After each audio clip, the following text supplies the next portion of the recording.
حضرت مولانا الیاس رحمۃ اللہ علیہ جو تبلیغی جماعت کے بانیوں میں سے تھے، ان کے دل میں بڑی فکر تھی کہ جب انگریز نے بر صغیر پر قبضہ کر لیا تو بہت دیہاتوں میں ارتداد پھیل گیا، مرتد ہونا شروع ہو گئے لوگ. یہ بہت فکر میں رہتے تھے کہ یہ مسلمانوں کو ہو کیا رہا ہے.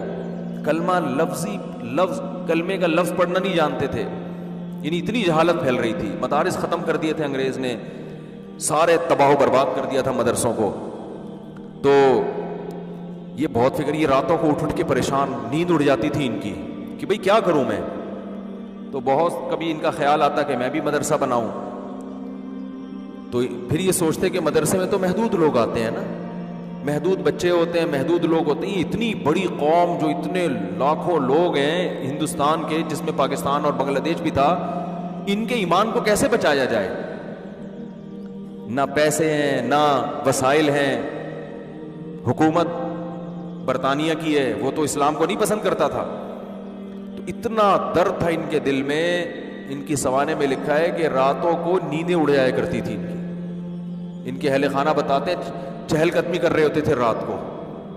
پوچھتے کیا کہہ رہے ہیں، یہ ہمارے یعنی مسلمانوں کا ہوگا کیا؟ یہ تو سب اسلام سے دور ہو جائیں گے، اس کو کیسے روکا جائے؟ تو اللہ نے ان کے ذہن میں یہ ترکیب ڈالی کہ بھائی کوئی الگ سے مدرسہ بنانے کی ضرورت نہیں ہے، کوئی انسٹیٹیوٹ بنانے کی. یہ روایتی طریقے ہیں جو صدیوں سے آ رہے ہیں، چلتے رہیں گے. عوام میں کوئی بہت بڑا کام کرنا چاہیے. اور ان کے ذہن میں یہ بات آئی کہ جس چیز پہ انسان کا جان، مال اور وقت لگتا ہے، انسان کے دل میں اسی کی قدر آتی ہے. صحابہ کرام کی جان بھی لگی، مال بھی لگا اور وقت بھی لگا. تو ان کا جان اور مال اور وقت لگاؤ. اور جہادی تحریکیں بھی ناکام ہو چکی تھیں. بہت سے علماء انگریز کے خلاف کھڑے ہوئے. یہ جتنے دیوبند کے علماء ہیں نا، ان میں کوئی ایک بھی ایسا نہیں ہے جس نے انگریز کے خلاف جہاد میں حصہ نہ لیا. یہ انگریزوں، میں نے پرسوں ایک کتاب پڑھی، دی لاسٹ مغل. یہ انگلش میں کتاب ہے ایک گورے کی، پوری کتاب نہیں، اس کا کچھ حصہ پڑھا. دی لاسٹ مغل، یہ کتاب آپ لوگ ضرور پڑھیں. اس انگریز نے مغلوں کی تاریخ پر ایسی شاندار اور اوتھینٹک کتاب لکھی ہے کہ ہٹو بچوں کر دیا اس نے. کیونکہ اس نے جب کوئی واقعات بیان کیے نا مغل حکومت کے خاتمے کے، تو اس واقعات میں اس نے اس زمانے کے اخباروں کے ٹکڑے بھی پیش کیے ہیں، ان کی تصویریں لے لے کے. یعنی کتنی ایک مستند کتاب لکھی نا اس نے. اس کتاب میں ایک بات لکھی ہے، وہ میں نے اسکرین شاٹ بھی لیا ہوا ہے اس کا اپنے موبائل میں، کبھی موقع ملا تو آپ کو دکھاؤں گا انشاءاللہ. کہ انگریز جب بر صغیر میں آیا تو جو مسلمان حکمران تھے نا، جو مغل بادشاہوں کے جو شہزادے اور شعراء، یہ لوگ پوری رات مشاعرہ کرتے، اور جب فجر کی اذان ہوتی تو یہ سونے کے لیے جا رہے ہوتے تھے. رات بھر کیا چل رہا ہوتا تھا ان کا؟ یہ فیوچر کی پلاننگ ہو رہی تھی ان کی. رات بھر شعر و شاعری کے پروگرام چلتے. مرزا غالب بھی تشریف فرما ہوتے، اس میں ساری رات شاعری چلتی. اور حکمران صبح سونے کے لیے کہاں جا رہے ہوتے؟ پھر شہزادے اور یہ جتنے بڑے لوگ ہیں نا، یہ سب سونے کے لیے جا رہے ہوتے. اور انگریز صبح 4 بجے اذان سے پہلے اٹھ کے ایکسرسائز کر رہا ہوتا تھا. نہیں آ رہی بات میرا خیال ہے. اب آپ مجھے بتاؤ، ایک قوم ساری رات شاعری سنتی ہو، یا پب جی کھیلتی ہو، یا ڈرامے دیکھتی ہو. اب ڈرامے آ گئے، پب جی آ گئے، اب شاعری ختم ہو گئی.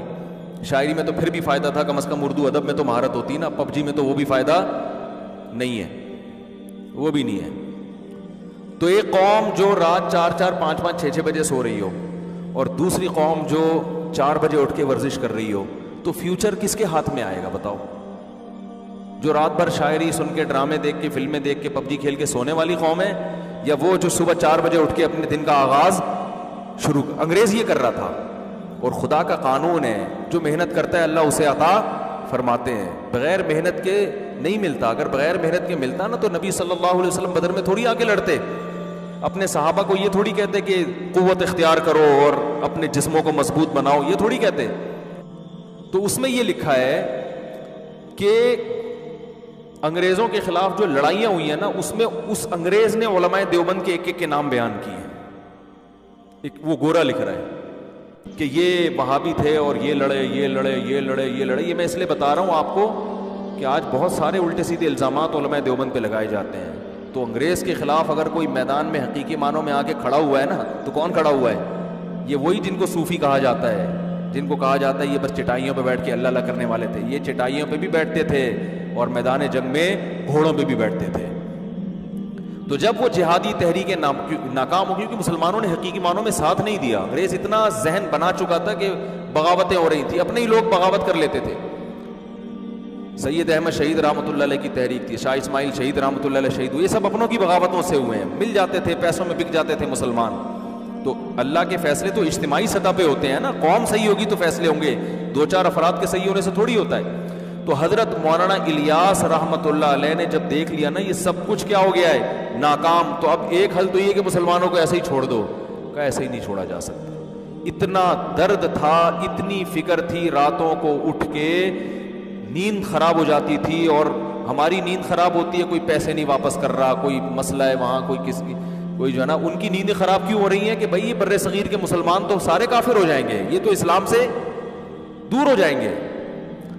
تو دینی مدارس کافی نہیں ہیں اس فتنے کو کنٹرول کرنے کے لیے، وہ اپنا کردار تو ادا کر رہے ہیں مگر یہ کوئی کافی نہیں ہے۔ تو انہوں نے کیا کیا کہ لوگوں سے کہا، جا کے منتیں کی، دیہاتیوں کی، پاؤں پکڑے کہ بھائی کچھ وقت ماحول تبدیل کرو، اللہ کی راہ میں نکلو، کلمہ سیکھ لو، کچھ موٹی موٹی ایمان کی باتیں سیکھ لو۔